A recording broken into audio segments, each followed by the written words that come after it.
Hello guys, আমি আজকে যাচ্ছি মিরপুরের দিকে। তো এই যে একটা ওয়ান ওয়ে রোড, গাবতলির আগেই। তো এই রোডে সাধারণত ৮০, ৭০, ৮০, ৯০ এরকম গতিতে যাওয়া যায়, অনেকেই যায়।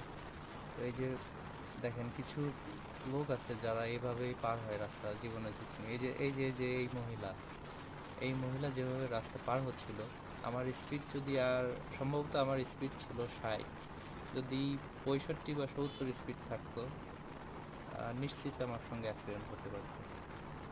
তো আপনারা যারা রাস্তায় চলাফেরা করেন, সাবধানে চলাফেরা করবেন।